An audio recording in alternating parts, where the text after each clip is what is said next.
Gabi sa mga lahat, ako nga po pala si Derek L. Tumbagahan at lalakayan po natin ang ikalawang pananaw. Globalisasyon, mahalagang siklo o cycle ng pagpagbabago.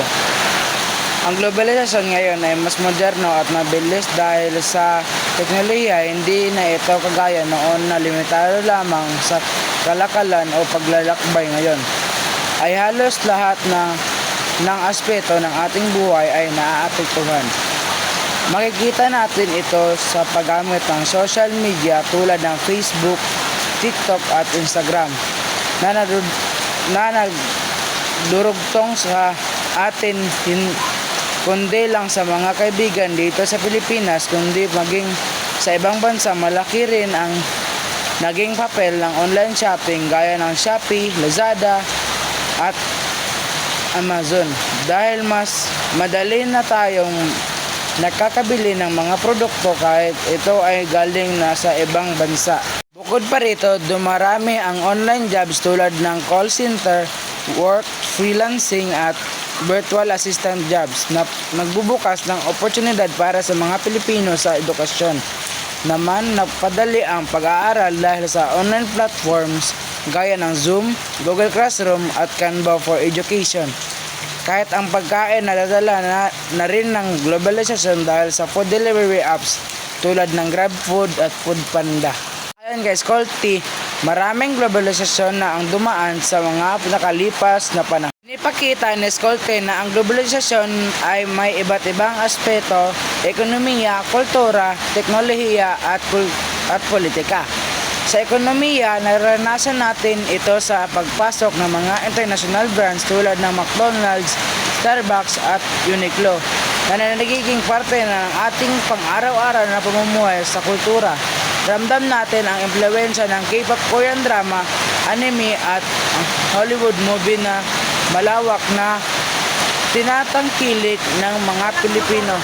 Sa teknolohiya, mabilis ang pagbabago na mayroon na tayong GCash, Paymaya, online banking, 5G, internet at maging mga AI application tulad ng ChatGPT na tumutulong sa trabaho at pag-aaral. Sa politika naman, mahalagan ang papel ng Pilipinas sa mga organisasyon gaya ng ASEAN at United Nations kung saan nakikipagtulungan tayo sa ibang bansa tungkol sa ekonomiya, kapayapaan at kapaligiran.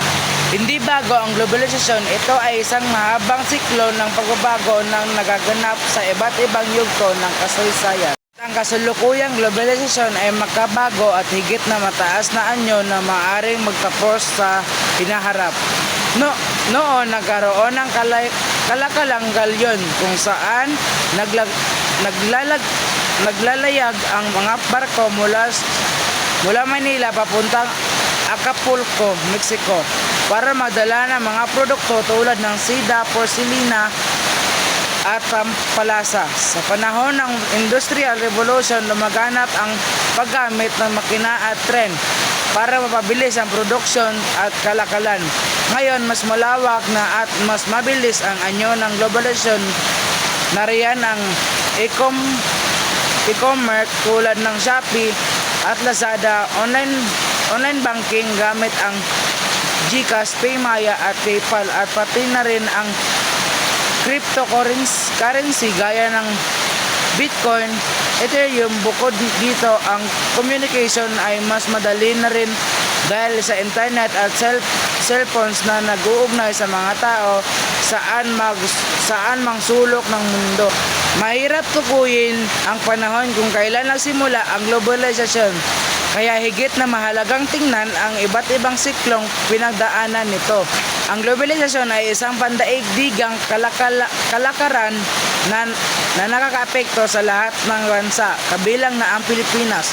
Isang malinaw na halimbawa nito ay ang ating mga overseas Filipino workers o OFW na nagtatrabaho sa iba't ibang panig ng mundo bilang nurses, seafarers, engineers at iba pang. Mahalaga ang kanilang papel dahil sa remittance na nagpapalakas ng ating ekonomiya.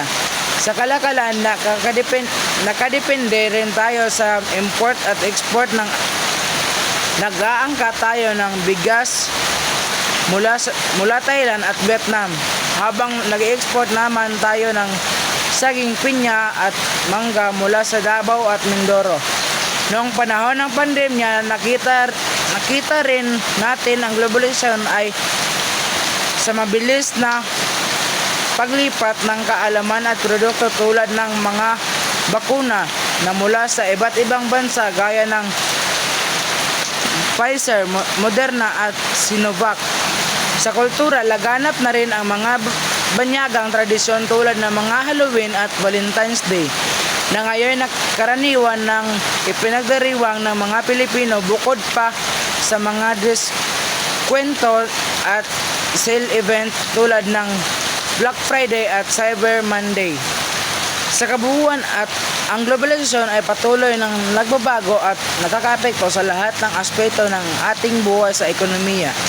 Nadadala ito ng mas maraming oportunidad at trabaho sa teknolohiya.